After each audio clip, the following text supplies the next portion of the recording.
जी अस्सलाम वालेकुम स्टूडेंट्स। आज जो टॉपिक हमने डिस्कस करना है वो आर्किटेक्चर स्टाइल्स है। ये प्रीवियस टॉपिक ही हमारा है जो 2 लेक्चर से चल रहा है। आज इसका तीसरा और लास्ट लेक्चर है। इसमें हमने कुछ मजीद आर्किटेक्चर स्टाइल्स जो हैं वो डिस्कस करने हैं। इससे पहले 5 आर्किटेक्चर स्टाइल्स हम डिस्कस कर चुके हैं। 4 जो हैं वो आज के इस लेक्चर में डिस्कस होंगे। जिनमें model view controller, MVC, interaction architecture style, presentation abstraction control architecture style और ब्रोकर आर्किटेक्चर स्टाइल्स, ये 4 टाइप्स जो हैं या 4 आर्किटेक्चर स्टाइल्स आज हम डिस्कस करेंगे। सबसे पहले देखते हैं मॉडल व्यू कंट्रोलर। ये जी इसकी डेफिनेशन। मॉडल व्यू कंट्रोलर जो है वो क्या होता है, लेकिन डिफाइन करने से पहले या उसकी डिटेल में जाने से पहले एक दफ़ा हम डायरेक्टली ज़रा डेली लाइफ एग्जांपल में देख लें कि क्या इसकी कहीं पे इम्प्लीमेंटेशन नजर आती है हमें। डेली लाइफ में अगर हम देखें तो ये एक ऐसी सिचुएशन है जिससे तकरीबन सभी लोग गुजरे होंगे या इसको एक्सपीरियंस किया होगा। यहाँ पे अगर आप देखें तो एक रेस्टोरेंट है जिसके अंदर कोई कस्टमर है जो कि मेन्यू देख रहा है। मेन्यू से कोई अपनी जो भी उसने खाना ऑर्डर करना है वो उसको देख के ऑर्डर कर रहा है।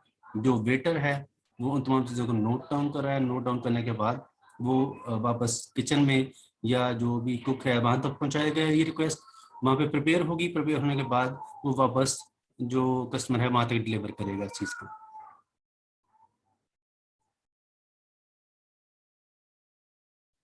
तो इस सिचुएशन में अगर आप देखें तो इससे थोड़ा सा आइडिया होगा कि इसमें मॉडल क्या हो सकता है, व्यू क्या हो सकता है और कंट्रोलर क्या हो सकता है।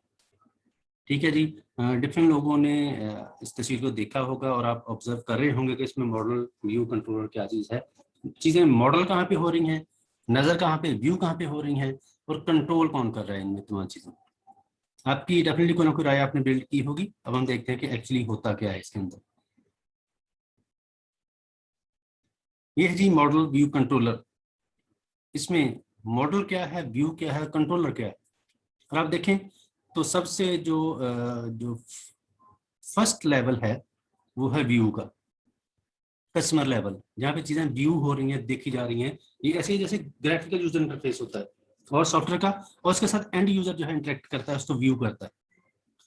दरमियान में कंट्रोलर मौजूद है जो कि फ्रंट एंड की और बैक एंड के जितने भी एक्टिविटीज हैं उनको कंट्रोल कर रहा है। कि फ्रंट एंड पे जो भी चीजें हो रही हैं, मिसाल के तौर पर एंड यूजर जो है सॉफ्टवेयर का कोई बटन क्लिक करेगा, कोई मेन्यू को क्लिक करेगा, तो उसका जो भी प्रोसेसिंग है वो लॉजिक बैक एंड तक रिक्वेस्ट जाएगी, बैक एंड से प्रोसेस होकर वापस फ्रंट एंड तक आएगी। तो कंट्रोलर जो है वो दरमियान में मिडल मैन है, वो बिजनेस लॉजिक है, डोमेन लॉजिक है, दो के जो फ्रंट एंड से रिक्वेस्ट आई है उसको आगे पहुंचाएगा। और मॉडल वो बैक एंड है जो कि इन तमाम डाटे को प्रोसेस करने के बाद जहाँ पे रिपोजिटरी है, जहाँ पे चीज़ें डेवलप हो रही हैं, डिज़ाइन हो रही हैं, वो सारी चीज़ें बनने के बाद कंट्रोलर की मदद से वापस व्यू तक पहुँचेगी। तो ये उसका एक ओवरव्यू है मॉडल व्यू कंट्रोलर का, कि डेली लाइफ में इस तरह के मॉडल जो हैं वो किस तरह कहीं नजर आते हैं हमें। क्योंकि जो भी चीज़ आपको पढ़ाई जा रही है उसकी डेली लाइफ इम्प्लीमेंटेशन यकीनन है तो आपको पढ़ाई जा रही है, अदरवाइज जस्ट कॉन्सेप्चुअल चीज़ें नहीं है।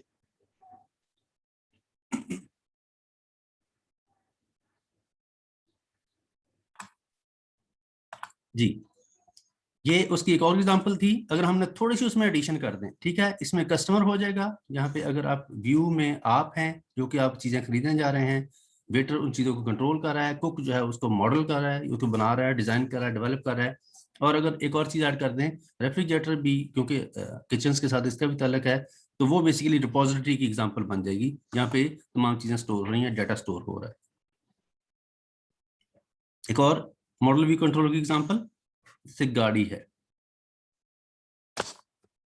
इसमें क्या है जी, यूजर इंटरफेस क्या है या व्यू पार्ट कौन सा है, जो वो चीजें जिनके साथ एक ड्राइवर या यूजर इस गाड़ी के साथ इंटरेक्ट करता है। अब उसकी इंटरनल कहानी जो है वो कैसे चल रही है, लॉजिक कैसे हो रही है, उसके पीछे कोडिंग क्या है, वो सारी इंटरनल कहानी है। जरूरी नहीं कि हर ड्राइवर को इस कहानी का पता हो। वो लहदा बात है कि समटाइम एक्सपीरियंस के साथ साथ ये चीजें आइडिया हो जाती हैं, लेकिन हर ड्राइवर को ये नहीं पता कि जनाब इंटरनल डिटेल या इंटरनल इम्प्लीमेंटेशन कैसे हो रही। और बैकएंड पे जो उसका फ्यूल है या जो उसका मैकेनिज्म है फ्यूलिंग का, वो उसके बैकएंड पे जो उसका मॉडल है या उन चीज़ों को, तमाम चीज़ों को एग्जीक्यूट करता है। फ्यूल बेसिकली इन तमाम चीज़ों को प्रोसेस करने का बायस बनता है, यानी कि वो बेसिक उसका यूनिट है कि जहाँ से चीज़ें स्टार्टअप होती हैं, फ्यूल नहीं है तो ये सारी लॉजिक नहीं चलेगी। ये बिल्कुल ऐसे ही है कि आपने सारा सिस्टम डेवलप किया हुआ लेकिन हार्डवेयर नहीं है, पीछे प्रोसेसर नहीं है या रैम नहीं है, तो ये सारी लॉजिक, सारी कहानी किसी काम की नहीं। ये हम थोड़ा सा और ज़्यादा डेप्थ में देखें कि मॉडल व्यू कंट्रोलर जो है कैसे काम करता है सॉफ्टवेयर की लैंग्वेज में। वो तो थी डेली लाइफ की एग्जांपल्स। यूजर है जी, यूजर स्टार्टअप करेगा, इंटरेक्ट करेगा किसी भी चीज के साथ, user interacts with the view. View जो है वो जीयूआई या ग्राफिकल यूजर इंटरफेस है, फ्रंट एंड। उसके बाद view alerts controller of the particular events. Controller वो पार्ट है जो कि तमाम सिस्टम को मॉडल, जो सिस्टम है वो उस मॉडल को, उसको मॉडल करेगा, डिजाइन करेगा या डेवलप करके आपको दिखाएगा। और जितनी भी इंटरेक्शन आपके साथ हो रही है वो आपको शो करता है, साथ साथ गाइड करता जा रहा है कि जनाब आप क्या करते हैं, आप कहाँ पे हैं। आपने कभी गौर किया कि एक वेबसाइट अगर आप खोलें और वेबसाइट आपने मेन पेज के बाद को 2-3 पेजेस आपने खोले और आगे कहीं चले गए, कोई 3-4 पेजेस के बाद चले गए, तो आपको कभी आइडिया होता है कि आप किस पेज पे हैं या किस जगह पे खड़े हैं इस वक्त वेबसाइट के अंदर? ये कैसे पता चलेगा आपको? एक तो सिंपल चीज़ है ना कि आप याद रखें कि जनाब मैं पहले मिसाल के तौर पे मेन पेज पे गया था, वहाँ से मैं फैकल्टीज़ के अंदर गया, फैकल्टी के अंदर से मैं कंप्यूटर साइंसेज में गया, कंप्यूटर साइंसेज में मैं सॉफ्टवेयर इंजीनियरिंग डिपार्टमेंट के अंदर गया। तो ये एक आप तो एक तो सिंपल तरीका कि आप याद रखें। क्या वेबसाइट के अंदर ऐसी चीज़ मौजूद होती है जिससे आपको आइडिया हो कि ये क्या चीज़ है, मैं कहाँ पे खड़ा हूँ इस वक्त? सर वो टैब्स टैग टाइप होते हैं जो नॉर्मली अक्सर वेबसाइट्स होते हैं, जिनके ऊपर होम, फिर आगे एरो एरो टाइप बना होता है, फिर उससे आगे जहाँ पे हम वेबसाइट में गए वो बनी, उसका नाम लिखा होता है। और फिर उसके बाद आगे अगर हम फर्दर जाते हैं तो एक और एरो डाल के उस जगह उस पेज का नाम लिखा होता है। ये कहाँ पे होती है चीज़? सर सर ये इंटरफेस हमें सर्च गाइड में कर रहा होती होता है। गाइड कर रहा होता सर है। ये अच्छा, ऊपर मैं वाली कोई जो बार होती है उसके नीचे होती है आमतौर पे सर ये मोस्ट सर्च वेबसाइट बार में। के सर्च बार के नीचे भी ये नेविगेशन होती है। हाँ, मैं ये कोई वेबसाइट खोलना चाह रहा था, यहाँ पे हमें ये नजर आए। कोई याद होगा किसी को कोई वेबसाइट का नाम? एलजी खोलना है। एलजीयू में है? सर एक क्लास भी नॉर्मली होती है, आपके क्लास शॉपिंग, भी होता है। चलो देख लेते हैं।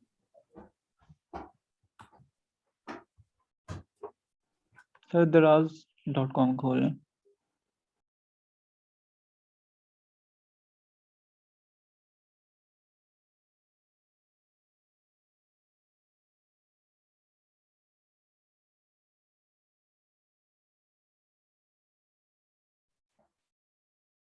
खुल जा खुल जा।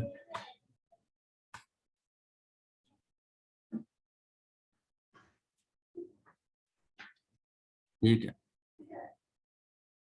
अच्छा, अभी मैं अगर चाहूँ,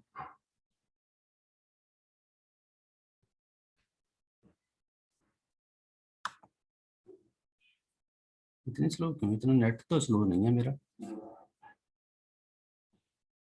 मेरी साइड ही थोड़ी slow है।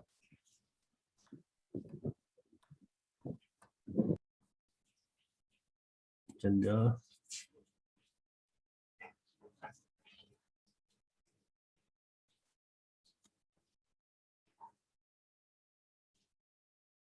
अच्छा कर रही है, हमें लगता है हमारा काफी टाइम लगा देगा, हम वैसे इसको डिस्कस कर लेते हैं। इशू ये है कि जो अलर्ट्स और इस तरह की चीजें मैं डिस्कस करना चाह रहा था कि जनाब ये क्या, कैसे ये आपको आप तक पहुंचती हैं चीजें, कि जो व्यू है वो कैसे जो उसका दरमियान में सारी लॉजिक है वो कैसे उसके यूजर तक पहुंचती है।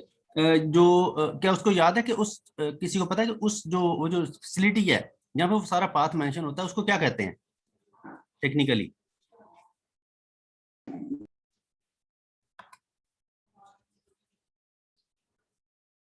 यहाँ तो नहीं आ रहा। सर नहीं आईडी।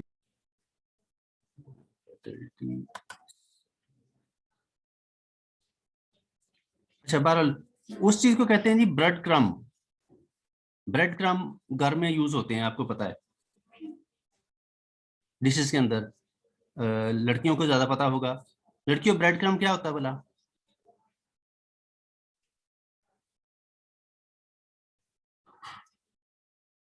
कोई स्टूडेंट बताएगी? यस सर, लाइक सर अगर कोई चीज हमने फ्राई करनी होती है तो उसके ऊपर लाइक एट पे लगा के तो फिर हम फ्राई करते हैं ब्रेड क्रम्स, मतलब कोई चीज, पकौड़े भी तो फ्राई करते हैं, उस पर लगाते हैं। इसीलिए नहीं सर, सर ब्लड वो छोटे छोटे से होते हैं ना ब्रेड को ना ब्रेड के। तोड़ के किसी चीज के अंदर डालना ताकि वो चीज थोड़ी सी अगर आपने कोई वो बने, शामियां crunchy या type। कटलेट्स या इस तरह की चीज फ्राई करनी है, आलू की या कीमे की, Yes, sir. बाकी जो टिक्कियां या शामी जिसको हम कहते हैं, वो फ्राई करनी है, तो आमतौर पे हम उसके ऊपर एक लेयर लगाते हैं। ठीक है, आमतौर पे Yes, ये तो sir. अंडा लगाया जाता है या बेसन लगाया जाता है, या एक ब्रेड क्रम्ब, जो कि ब्रेड को ड्राई करके उसके छोटे छोटे पीसेज, छोटे छोटे जर्रे कर लिए जाते हैं जस्ट। तो जो शामी है उसको अंडा लगा के तो उसके अंदर एक दफा डिप करते हैं और उसको फ्राई करते हैं। ठीक है, आमतौर पर किचन में ब्रेड क्रम्ब इसको कहते हैं, वो ब्रेड क्रम्ब्स जो हैं। लेकिन जो ब्रेड क्रम्ब जो वेबसाइट के अंदर है, वो जनाब वो पाथ होता है, वो पूरा वो सीक्वेंस जो कि आपको शो करता है कि आप इस वक्त वेबसाइट पे कहाँ खड़े हैं। यहाँ पे तो नहीं शो हो रहा, शायद हमें मिस्टेक लगी। ये जो वेबसाइट है फॉर एग्जांपल, अभी आप लोग बता रहे थे, बिल्कुल सही बता रहे थे, ये टॉप है। ठीक है, तो यहाँ पे आमतौर पर पेज के शुरू में आता है कि home slash academics slash faculty of CS slash department of software engineering. तो अगर अचानक देखना हो कि आप पूरी वेबसाइट में कहाँ पे खड़े हैं, तो जो ब्रेड क्रम्ब है वो आपको हेल्प आउट करता है। यहाँ पे होता है वो पूरा पाथ लिखा, जनाब आप कहाँ पे खड़े हैं।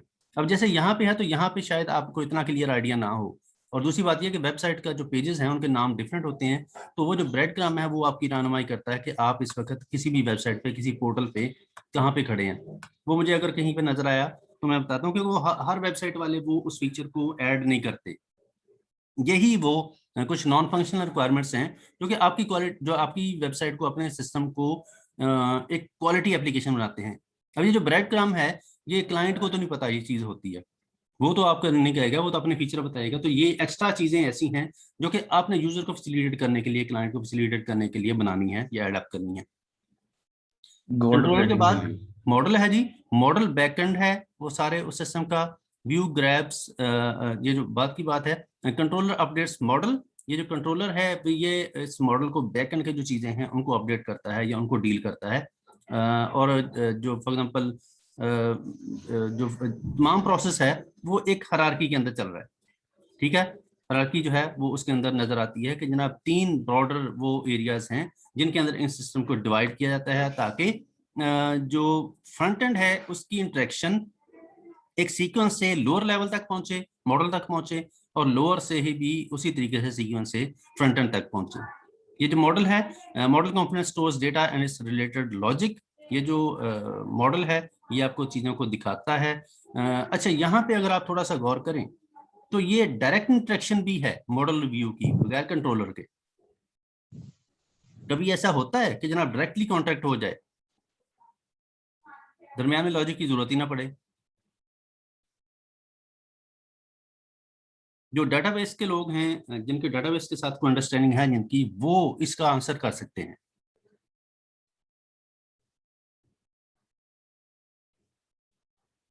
मैंने हिंट दे दिया वैसे कि क्या ऐसी ऑप्शन है कि जनाब आप कंट्रोलर यानी कि लॉजिक या डोमेन लॉजिक या दरमियान में जो कोड मौजूद है उसके बगैर आप डायरेक्टली डेटाबेस तक इंटरेक्शन कर लें और डेटाबेस आपको रिस्पॉन्ड करे। सर क्वेरीज, जो क्वेरीज होती हैं वो, हाँ, लेकिन अगर आपको याद हो तो आप नॉर्मली इसके लिए कोई ना कोई सॉफ्टवेयर को फ्रंट एंड टूल यूज करते हैं।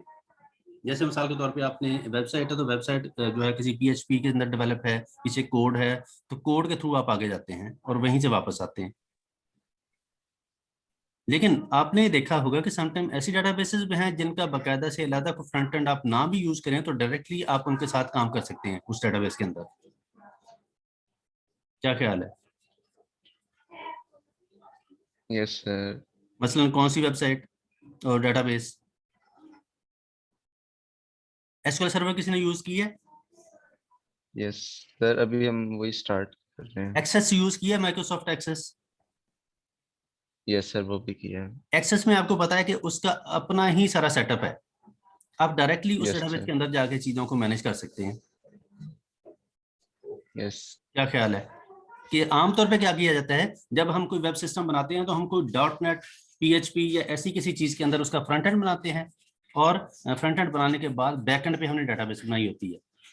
और जो सारा चीज है वो हमारे उसका फ्रंट एंड GUI नजर आ रहा होता है, पीछे कोड है और कोड हमारा डेटाबेस तक हमें पहुंचाता है, कनेक्टिविटी देता है। लेकिन आप ये काम इसके बगैर भी कर सकते हैं, आप डायरेक्टली भी डेटाबेस के अंदर एंट्री कर सकते हैं, ऐसा पॉसिबल है। एक्सेस में कर लें, माइक्रोसॉफ्ट एसक्यूएल सर्वर के अंदर कर लें, आप टेबल पे डबल क्लिक करें, टेबल खुल जाएगी, उसके अंदर जो मर्जी डाटा एंटर कर दें, तो ये भी पॉसिबल है। लेकिन ये जो है ये कोई मैनेज्ड तरीका नहीं है जो डायरेक्टली इंटरेक्शन है। ये डायरेक्ट इंटरेक्शन जो है ये समटाइम आपके लिए प्रॉब्लमेटिक बन सकती है, आप मिस्टेक्स कर सकते हैं। लेकिन जब आपने ये लॉजिक या कंट्रोलर बनाया होगा तो कंट्रोलर आपको एक कंट्रोल्ड तरीके से, एक मैनेज तरीके से आपकी एक्सेस को देगा और यहाँ से आउटपुट आपको एक मैनेज तरीके से ही वापस करेगा। यहाँ पे गलती के चांसेस फिर नहीं होंगे। तो ये जो मॉडल है ये बाजार हमें लग रहा होगा शुरू में, तो जनाब ये भी तो 3 ही फेजेस हैं, इसमें भी 3 ही फेज जो हायरार्किकल आर्किटेक्चर की तरह नजर आ रही है, लेकिन इसमें फर्क क्या है, ठीक है। लेकिन ये जो इंटरनल डिटेल यहाँ पे नजर आ रही है ये शायद उसमें हमने डिस्कस नहीं की या वहां पे इसका जिक्र नहीं था। ये बिल्कुल ऐसे ही है जैसे आपने different models, software development model पढ़े थे तो उनमें ये चीजें नहीं थी।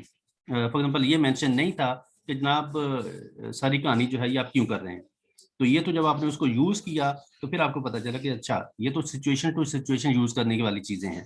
तो इसी तरीके से ये जो MVC है, मॉडल व्यू कंट्रोलर, ये भी इसी तरीके से है कि जब आपको ऐसी सिचुएशन का सामना करना पड़े कि आपने ऐसा सिस्टम आपको चाहिए जहां पे आप डायरेक्टली इंटरेक्ट कर पाएं तो आप कर पाएंगे यहाँ पे। जबकि अगर आपको याद हो उसको हायरार्किकल मॉडल की तस्वीर, उसका पिक्चर या उसकी डायग्राम, तो वहां पे जो अपर लेयर है उसकी डायरेक्ट लोअर लेयर तक इंटरेक्शन नहीं थी या उसका पाथ नहीं था और वापस भी पाथ नहीं था अपर लेयर तक। आपने जो भी काम करना था वो आप अपर लेयर से मिडिल लेयर तक आते थे, मिडिल से लोअर लेयर तक आते थे, डायरेक्ट इंटरेक्शन नहीं थी। अब यहाँ पे डायरेक्ट इंटरेक्शन है, इसका मतलब कि ये सिचुएशन ऐसी डिफरेंट हो सकती है जहाँ पे आपको इसका यूज करना पड़े। मॉडल क्या होता है, व्यू क्या होता है, कंट्रोलर क्या होता है, ये हमने अच्छी तरीके से मेरे ख्याल देख लिया। ये वो डिफरेंट एप्लीकेशंस हैं आजकल डेली लाइफ में जो यूज हो रही हैं, सॉफ्टवेयर एप्लीकेशंस या सॉफ्टवेयर टेक्निक जो टेक्नोलॉजीज हैं जो कि इस MVC प्लेटफॉर्म पे या इस आर्किटेक्चर पे बेस करती हैं या इसके थ्रू बनी हुई हैं। इनमें से रूबी ऑन रेल्स जो है या जेंगो प्लेटफॉर्म आजकल बहुत मशहूर है। ये डिफरेंट चीजें जो हैं आजकल यूज हो रही हैं, चेरी पाई भी उनमें से एक है। दूसरा जी interaction architecture style. Interaction architecture style, the interaction-oriented software architecture decomposes the system into 3 major partitions. इसमें भी ये भी जो एक नया मॉडल है इसमें भी चीजों को 3 ही जो हैं फेजेस या लेवल्स उनके अंदर डिवाइड किया जाता है। वो 3 चीजें क्या हैं जी, व्यू, डेटा और कंट्रोलर। उसमें मॉडल व्यू कंट्रोलर था, इसमें व्यू डेटा कंट्रोल है। View presentation module, the view presentation module is responsible for visual और audio data output representation and may also provide user input interface when necessary. आपको थोड़ा सा idea होगा कि ये जो डेटा को प्रेजेंट करने का तरीकाकार है, जैसे नॉर्मली हमारे पास होता है कि आपने अगर अपना रिजल्ट कार्ड देखना है तो रिजल्ट कार्ड आपको किस फॉर्मेट में नजर आता है, कोई बताएगा?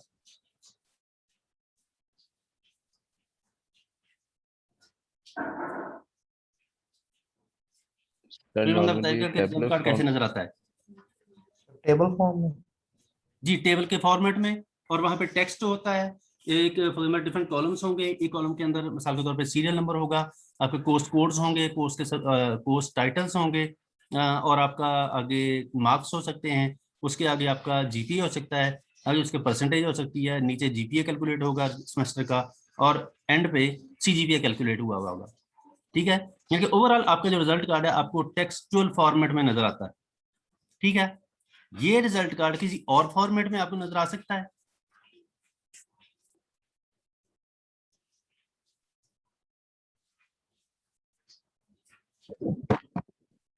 सर काइंड ऑफ नजर आ सकता है, मे बी लाइक हम उसे टेबुलर से लिस्ट में कन्वर्ट कर लें।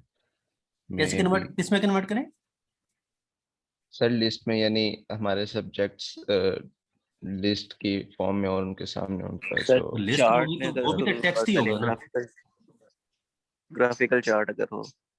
हाँ यस सर, ग्राफिकल चार्ट। जी, चार्ट की सूरत में हो सकता है, जैसे बार ग्राफ हो सकता है। ठीक है, कि फॉर एग्जांपल जैसे बार ग्राफ के अंदर बार्स बने होते हैं। ये पहला बार आपका फॉर एग्जांपल है ऑपरेटिंग सिस्टम का बार के आपके मार्क्स जो है बार की सूरत में लिखे हों। दूसरी तरफ आपका SDA है, तीसरा सब्जेक्ट, चौथा सब्जेक्ट, 5 सब्जेक्ट, 6 जितने में पढ़े हैं उनके बार्स बने हों, और वो जो है बार्स आपको शो कर रहे हो कि आपके मार्क्स कितने हैं। ठीक हो गया, बार हो गया। और क्या हो सकता है, यानी कि पिक्चर के फॉर्मेट में हो सकता है। इसका मतलब हम ये कह सकते हैं जनरली वो बार ग्राफ हो, वो पाई चार्ट हो, डिफरेंट किसी भी तरह का चार्ट हो सकता है। कोई और भी हो सकता है मेथड।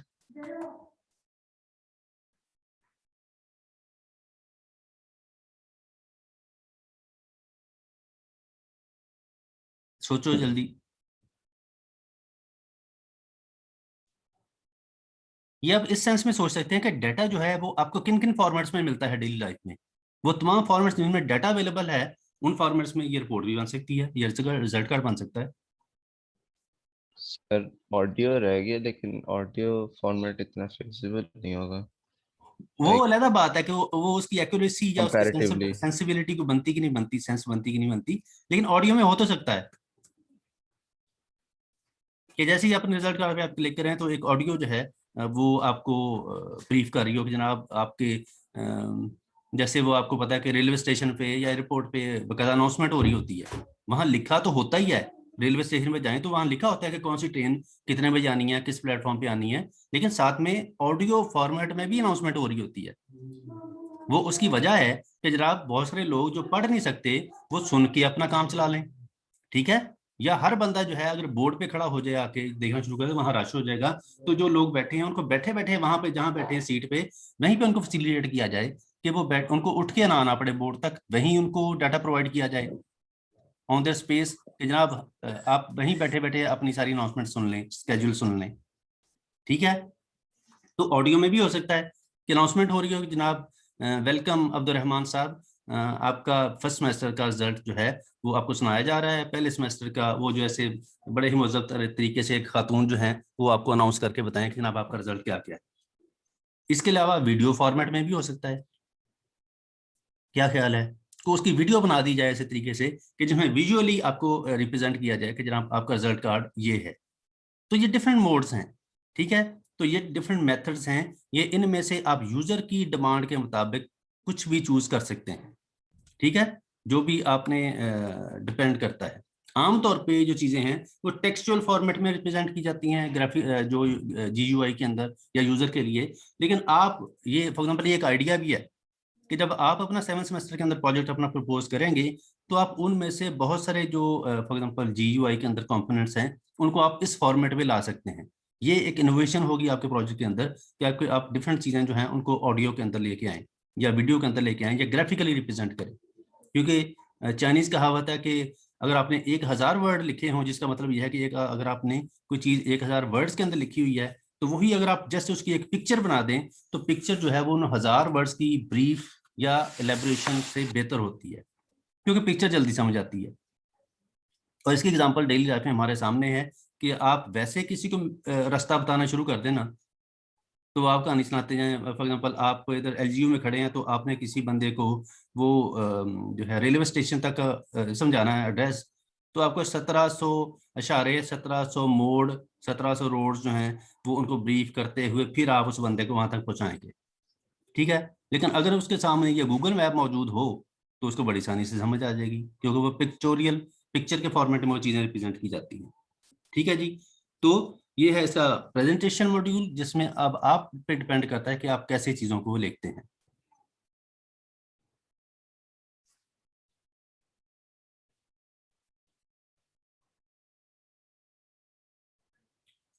जी वो एक्चुअली एक अनाउंसमेंट आ गई थी, वो मैं देख रहा था। अच्छा, दूसरा जो है वो डाटा मॉड्यूल है। डाटा मॉड्यूल जो है वो बैक एंड आपको पता है कि जहाँ पे सारी डाटा की प्रोसेसिंग हो रही है। The data module provides the data abstraction and all core business logic on data processing. यहाँ पे लफ्ज यूज किया है the data module provides the data abstraction. ये डाटा एब्स्ट्रैक्शन कैसे करता है, किसी को आइडिया है? एब्स्ट्रैक्शन का तो आपने सुना हुआ है ऊप के अंदर। डाटा मॉड्यूल डाटा एब्स्ट्रैक्शन कैसे प्रोवाइड करता है?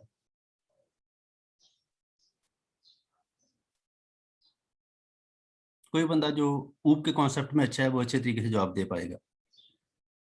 सर जो यूजर का मतलब एक स्टूडेंट का डाटा होगा वो उसके लिए सिर्फ होगा, जो एक टीचर का होगा वो उसके लिए होगा, मतलब कि टीचर का डाटा स्टूडेंट नहीं दे सकता और जी स्टूडेंट का बिल्कुल, डाटा टीचर नहीं। जी वेरी गुड अली। बिल्कुल वैसे ही है कि एब्स्ट्रैक्शन का मतलब ये है कि डाटा हमें, हम अब कह सकते हैं जनाब हमें डाटा नजर तो आता है, मैं अगर टीचर हूँ तो डाटाबेस से मुझे जो रेलिवेंट डाटा है वो नजर आएगा, तो इसका मतलब यह है कि डाटा मुझसे सिर्फ मुझे जो मेरे रेलिवेंट है वो नजर आएगा। ठीक है, सारा डाटा डेटाबेस में हर चीज पड़ी हुई है, लेकिन हर चीज मुझे नजर नहीं आती क्योंकि हर चीज मेरे रेलिवेंट है नहीं, मुझे सिर्फ वही चीज दिखाई जाएगी जिसका मेरे साथ ताल्लुक है। फॉर एग्जाम्पल स्टूडेंट्स का डाटा, उनके रोल नंबर हो सकते हैं, रजिस्ट्रेशन नंबर हो सकते हैं, सब्जेक्ट्स हो सकते हैं, नाम उनका हो सकता है। अब मिसाल के तौर पे मुझे आपका, इवन आप स्टूडेंट्स जो हैं वो डायरेक्टली टीचर के साथ अटैच हैं, लेकिन फिर भी आपकी पर्सनल इंफॉर्मेशन मुझे नहीं दिखाई जा रही कि आपका एड्रेस क्या है, आपका कॉन्टेक्ट नंबर क्या है, या आपके इस तरह की इंफॉर्मेशन जो है वो जो फैमिली के रेलिवेंट है, जो आपकी पर्सनल इंफॉर्मेशन है, वो बेशक मेरा आपके साथ एक डायरेक्ट रिलेशन है, लेकिन फिर भी मुझे आपकी एक स्पेसिफिक सर्टन सिलेक्टेड इंफॉर्मेशन दी जा रही है, सारी नहीं। ठीक है, इसी तरीके से मेरी सारी इंफॉर्मेशन भी उस सिस्टम के अंदर मौजूद होगी, लेकिन आप तक कुछ नहीं पहुंच रहा। आपको सिर्फ मेरा नाम पता है, या डेजिग्नेशन पता होगा, डिपार्टमेंट का नाम पता होगा, या चौथी चीज मेरी पिक्चर नजर आ रही होगी, सिर्फ ये चीजें हैं। तो इसका मतलब है कि जो डाटा मॉड्यूल है वो डाटा एब्स्ट्रैक्शन के जो टेक्निक है उस पर काम करता है, ताकि जो सिलेक्टेड ऑडियंस है उन तक सिलेक्टेड डाटा ही पहुंचे। कंट्रोल मॉड्यूल जो दरमियान में बिजनेस लॉजिक है, जो कि तमाम इन कॉन्सेप्ट्स को, इन चीजों को हैंडल करती है, डील करती है, कंट्रोल करती है। The key point of the architecture is the separation of user interaction from data abstraction and business data processing. इसमें इसका जो थीम है वो ये है कि डाटा एब्स्ट्रैक्शन जो है उस पर फोकस किया जाए, उसको मैक्सिमम किया जाए। ठीक है जी। तो जो कंट्रोल मॉड्यूल है वो इसमें रोल प्ले करता है, जो कि एब्स्ट्रैक्शन का काम करता है। वो दरमियान में वो लेयर मौजूद है जो कि यूजर को डायरेक्टली डाटा नहीं देखने देगी और डेटे को डायरेक्टली जो GUI है वहां तक पहुंचने से रोकेगी। ठीक है, जैसे अभी हमने पिछले मॉडल में ही देखा कि जो यूजर है वो डायरेक्टली जो बैकएंड है, जो डेटाबेस है, उस तक एक्सेस ले सकता है। लेकिन अगर इस आर्किटेक्चर के तहत आपने कोई वेबसाइट बनानी है, कोई सिस्टम बनाना है, सॉफ्टवेयर बनाना है, तो आपको हर सूरत दरमियान में कंट्रोल मॉड्यूल ऐड करना पड़ेगा। ठीक है, डायरेक्टली कोई भी यूजर डेटाबेस तक एक्सेस नहीं ले पाएगा, क्योंकि डेटाबेस एक्सेस में आ गई तो फिर तो सारा डाटा आपके पास आ गया, फिर आप जिस मर्जी डाटा को डिलीट करें, चेंज करें, जो मर्जी उसके अंदर मॉडिफिकेशंस करें। नेक्स्ट है प्रेजेंटेशन एब्स्ट्रैक्शन कंट्रोल, पैक। जी पहले इसकी तस्वीर देखने की, प्रेजेंटेशन एब्स्ट्रैक्शन कंट्रोल कैसे काम करता है। इसमें भी 3 लेवल्स हैं, लेकिन हर जो लेवल है उसके अंदर फर्दर वो 3 पार्ट्स मौजूद हैं। मिसाल के तौर पे अगर आप कंसिडर करें इस पिक्चर को, ये टॉप लेवल या अपर लेवल है, ये मिडिल लेवल है, और ये लोअर लेवल है, ये बॉटम लेवल इसका नाम रखा उन्होंने। ठीक है, उन्होंने इसके नाम बदल दिए हैं। ठीक है, और लेकिन तरतीब वही है, लेकिन थोड़ी सी चेंजेस ये है कि जनाब हर जो लेवल है उसके अंदर प्रेजेंटेशन, कंट्रोल, एब्स्ट्रैक्शन तीनों पार्ट मौजूद हैं। अब ये थोड़ा सा कॉम्प्लिकेटेड आर्किटेक्चर है। मिसाल के तौर पे जो टॉप लेवल है उसके अंदर उसका प्रेजेंटेशन पार्ट, कंट्रोल पार्ट और एब्स्ट्रैक्शन पार्ट तीनों पार्ट मौजूद होंगे। इसी तरीके से जो मिडिल लेवल है उसके अंदर भी तीनों चीजें मौजूद हैं, और जो लोअर लेवल है उस लेवल के अंदर भी ये तीनों पार्ट्स, ये तीनों कंपोनेंट्स मौजूद हैं। अब इसकी रीजन क्या है? रीजन क्या है कि जनाब अगर किसी लोअर लेवल के किसी कंपोनेंट ने ऊपर मिडिल लेवल तक इंटरेक्ट करना है तो वो जो उसका कंट्रोल पार्ट है उसके थ्रू करेगा। ठीक है, जो कंट्रोल पार्ट्स हैं उनके दोनों के दरमियान में उनके एक कंपोनेंट्स हैं, इधर भी कंट्रोल कंपोनेंट मौजूद है, इधर भी कंट्रोल कंपोनेंट मौजूद है।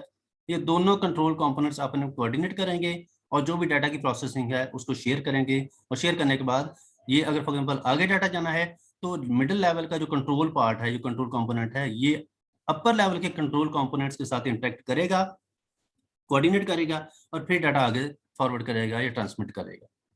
ठीक है जी। तो इसी तरीके से जो इसका एब्स्ट्रैक्शन पार्ट है वो इस टॉप लेवल के डाटे को इससे हाइड करेगा। ठीक है, या इससे हाइड करेगा या अगले पार्ट्स के साथ हाइड करेगा। अब इसमें भी डायरेक्ट कम्युनिकेशन नहीं है, टॉप लेवल की बॉटम लेवल एजेंट के साथ जो है वो इंटरेक्शन नहीं है। अब वहां पे हायरार्किकल मॉडल में आपको पता है हम उसको लेयर्स या लेवल कहते थे, जबकि यहाँ पे उसके लिए उसने डिफरेंट टर्म यूज किया है, agent, top level agent, intermediate level agent और बॉटम लेवल एजेंट। यहाँ पे उनके नाम भी डिफरेंट हैं और उनकी थोड़ी सी वर्किंग भी डिफरेंट, लेकिन डायरेक्टली जो है वो इंटरेक्शन भी नहीं है, और ये छोटे छोटे डिफरेंसेस हैं जो कि आप इसमें देख सकते हैं। The abstraction component, the top level agent provides core data and business logic. The presentation जो है जो bottom level agents provides detailed data. जी हम उसकी डिटेल देख रहे थे प्रेजेंटेशन एब्स्ट्रैक्शन कंट्रोल की, कि ये भी 3 मॉडल्स पे, 3 लेयर्स पे या 3 लेवल्स पे मुश्तमिल है। इनके थोड़े से नाम डिफरेंट हैं या इनका वर्किंग का तरीका डिफरेंट है, और वो आपको थोड़ा वैसे मैंने बताया कि यहाँ पे लेवल्स या लेयर्स की बजाय उन्होंने इन तमाम लेयर्स को, लेवल को एजेंट्स का नाम दिया है। एजेंट्स के अलावा हर एजेंट या हर लेयर या हर लेवल के अंदर इंडिपेंडेंटली अपने 3 कंपोनेंट मौजूद हैं, जो कि उस एक लेवल को एक पूरा वर्किंग एजेंट के तौर पे या वर्किंग लेवल के तौर पे प्रेजेंट करते हैं, जिसमें प्रेजेंटेशन उसका एक पार्ट है, कंट्रोलिंग वो पार्ट जो कि चीज़ों को आपस में कोऑर्डिनेट करने के लिए हेल्प आउट करता है, और एब्स्ट्रैक्शन वो पार्ट है जो कि डाटा की जो सिक्योरिटी है उसको मेंटेन रखता है, ताकि कोई भी इररेलेवेंट या अनऑथराइज लेवल या यूजर इस तक इंटरेक्शन ना कर पाए। लास्ट है जी ब्रोकर आर्किटेक्चर स्टाइल। वैसे टाइम 3 मिनट है, उम्मीद है इसमें खत्म हो जाएगा। इसके बाद आपका लेक्चर आधे घंटे बाद ही होगा ना, 9 बजे तो नहीं लेक्चर? Yes sir. ये हम 5 मिनट और ले लेंगे अगर आपकी इजाजत हो तो। ये ब्रोकर आर्किटेक्चर स्टाइल क्या है? जैसे ब्रोकर नाम से जाहिर है, आमतौर पर ब्रोकर किसको कहते हैं, किसी को आइडिया है? इसका मीनिंग वैसे किसी को बताओ? जो बीच में डीलिंग करवा रहा है। हाँ, जो डील करवाता है, जो डीलिंग करवा करता है कोई 2 पार्टीज के दरमियान में। तो ब्रोकर आर्किटेक्चर स्टाइल्स की भी यही सेंस है कि जनाब कोई 2 साइड्स या 2 जो पार्टीज हैं उनके दरमियान में ये इंटरेक्शन करवाता है या कोई डील करवाता है। जैसे ये है, इधर क्लाइंट है, इधर सर्वर है, और दरमियान में ये ब्रोकर मौजूद है। ब्रोकर बेसिकली वो मिडल मैन है, वो मिडल लेयर है जो कि इन दोनों के दरमियान में राब्ते का बायस है। क्लाइंट ने अगर कोई भी प्रोसेस करना है, यानी कि ये बिल्कुल ऐसे ही जैसे प्रॉपर्टी डीलर करते हैं समटाइम, एक तरफ मकान खरीदने वाला है, दूसरा बेचने वाला है, तो प्रॉपर्टी डीलर जो है वो दोनों का आपस में कम्युनिकेशन करवाता है, उनकी डील करवाता है, उनके टर्म्स एंड कंडीशन जो है वो तय करवाता है। तो वो बेसिकली एक फैसिलिटेटर के तौर पे काम कर रहा होता है। ठीक हो गया? तो ये ब्रोकर आर्किटेक्चर स्टाइल्स भी ऐसे ही काम करेगा। The broker architecture style can be used to structure distributed software system with decoupled components that interact by remote service invocation. ये जो ब्रोकर है, ये बेसिकली एक सर्विस है, दरमियान में मौजूद है। ये तमाम चीज़ों को आपस में कम्युनिकेट करने के लिए हेल्प आउट करेगा, या ऐसा कोई मैकेनिज्म प्रोवाइड करता है जिसके थ्रू तमाम लोग आपस में इंटरेक्ट कर पाएं, क्लाइंट और सर्वर साइड वाले, यहाँ दोनों लेयर्स। क्या डेली लाइफ में कभी ऐसे देखा है आपने?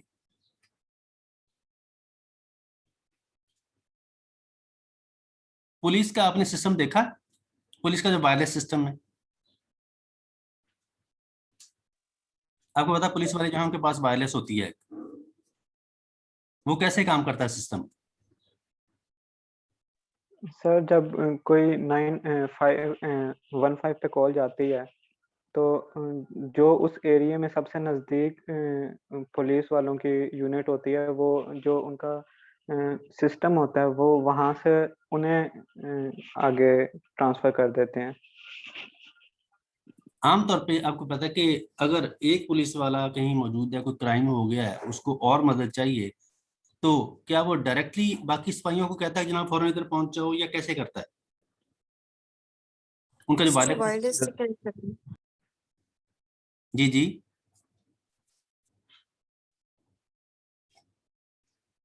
सर वायरलेस के थ्रू कहता है वो आवाज आपको पहुंच जाती है। वो जो वायरलेस करता है वो डायरेक्टली किसी और बंदे तक, पुलिस वाले तक नहीं जाती, जबकि वो वायरलेस जो कंट्रोल रूम है वहां पे जाती है, बैकएंड पे।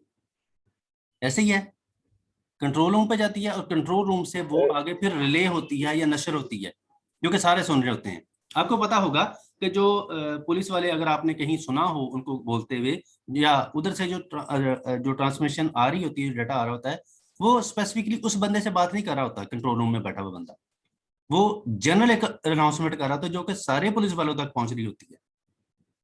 ऐसे है कि नहीं है? यस तो सर। मिसाल के तौर पे यस सर, ऐसे ही उसने कंट्रोल रूम में बैठे हुए बंदे ने खालिद नामी पुलिस वाले से बात करनी है, तो वो अनाउंसमेंट करेगा जी खालिद जो है वो कहाँ पे है, वो वापस दफ्तर पहुंच जाए, या खालिद के लिए इंस्ट्रक्शन है। तो ये जो इंस्ट्रक्शन है, ये जो अनाउंसमेंट है, ये सारे पुलिस वाले सुन रहे होते हैं, ठीक है। इसलिए वो हर वक्त उसको अपने पास रखते हैं और कान के साथ लगा के रखते हैं कि जनाब किसी भी वक्त उनके रेलिवेंट को इन्फॉर्मेशन आ सकती है, ठीक है। वो एक जनरल मैकेनिज्म है जो कि चीजों को प्रोपेगेट करता है, या डाटा को फॉर एग्जांपल डिसेमिनेट कर रहा होता है। तो ऐसे सिस्टम में वो जो दरमियान में कंट्रोल रूम है वो उनका ब्रोकर है। एक तरफ से कोई अनाउंसमेंट करनी है कि जनाब एक बंदे ने, एक पुलिस वाला है, उसको कहीं से कोई क्राइम हो गया, उसने रिपोर्ट करना है, बाकी बताना है सबको कि जनाब बाकी भी सारे अलर्ट हो जाएं, जो है कोई डाकू फिर रहे हैं या दहशतगर्द फिर रहे हैं, तो वो जनाब फौरन कंट्रोल रूम तक बात पहुंचाएगा, कंट्रोल रूम आगे सब तक नशर कर देगा फिर, ठीक है। वो जैसे इन्फॉर्मेशन को आगे ट्रांसमिट करेगा तो सारे ही जो उसके बेनिफिशरीज हैं, जो भी इसके साथ अटैच हैं, वो तमाम के तमाम तक वो डाटा पहुंच जाएगा, ठीक है। इसी तरीके से इनकी तरफ से डाटा भी दूसरी एंड पे जाता है, लेकिन दरमियान में ब्रोकर वो तमाम काम को करता है। या जैसे अब आपको पता है कि जैसे आजकल वो सेफ सिटी का प्रोजेक्ट है, जगह जगह पे हर चौक में, हर रोड पे कैमरे लगे हुए हैं, तो तमाम डाटा जो है वो सेंट्रलाइज एक पीछे एक सिस्टम मौजूद है जहाँ पे चीजें जाती हैं और वहां से आगे पे प्रोसेस होती है, ठीक है। चलान आपके या इस तरह जिस तरह सिस्टम्स है, ये सारा कुछ इसी सिस्टम के तहत हो रहा है कि जनाब आपका एक तरफ आपका जो है वो कोई रिक्वेस्ट करने वाला बंदा है और दूसरी तरफ से उसका बेनिफिशियरी है, तो दरमियान में कोई ना कोई ब्रोकर मौजूद होगा। ये एक डिवाइस, एक सॉफ्टवेयर, कुछ भी हो सकता है, डिवाइस भी हो तो उस डिवाइस के अंदर कोई ना कोई सॉफ्टवेयर ही होगा जो उस डिवाइस को ऑपरेट कर रहा है। तो ब्रोकर बेसिकली वो सॉफ्टवेयर एप्लीकेशन होगी जो कि दरमियान में आपको फैसिलिटेट करेगी, और फैसिलिटेट करने के बाद दोनों एंड्स का जो पर्पस है उसको सर्व करने में आपकी हेल्प करेगी। ये थे जी आज के हमारे आर्किटेक्चर स्टाइल्स। ये जो आज हमने पढ़े हैं ये कोई बहुत ज़्यादा डिटेल्ड नहीं थे, क्योंकि कॉम्प्लेक्स वर्किंग नहीं थी, इसलिए हमने इनको ज़रा क्विकली देख लिया। 8 के करीब हमने ब्रोकर आर्किटेक्चर स्टाइल्स देख लिए जी, बल्कि 9 शायद, 3 पहली दफ़ा पढ़े, 2 दूसरी दफ़ा पढ़े और 4 लास्ट लेक्चर में पढ़े। तो 3 लेक्चर के अंदर हमने 9 आर्किटेक्चर स्टाइल्स पढ़े हैं। ये आपको एक फॉर एग्जांपल वसी ऑप्शन देते हैं कि जब आपने कोई एप्लीकेशन डेवलप करनी है तो आप कैसे करेंगे। अगर आपने आपको स्पेसिफिक सिचुएशन का कोई सामना करना पड़े तो आप इनमें से कोई भी मॉडल जो है उसको बेस बना के अपनी एप्लीकेशन बना सकते हैं, ठीक है। और क्योंकि आपने ये तमाम चीज़ें डॉक्यूमेंट करनी होती हैं तो इसलिए फिर आपको मेंशन करना पड़ेगा कि आपका जो एप्लीकेशन है, आपका सॉफ्टवेयर, वो किस आर्किटेक्चर पे बेस कर रहा है, ठीक है। ताकि अगर आप खुदा ना खास्ता एक प्रोजेक्ट मैनेजर थे और आप वो ऑर्गेनाइजेशन छोड़ के चले जाएं कहीं और आपकी जगह पे जो नया बंदा आएगा उसको आइडिया हो कि जनाब इसकी बैक जो थी या इसकी हिस्ट्री इस सिस्टम की वो क्या थी, ये सिस्टम किस आर्किटेक्चर स्टाइल या डिज़ाइन पे बना हुआ है, ताकि वो उसको लेके आगे कंटिन्यू कर सके, ठीक है जी। ये था आज का लेक्चर। उम्मीद है कोई इशू नहीं होगा, इशू है तो हम उसको डिस्कस सर अटेंडेंस का क्या करना है?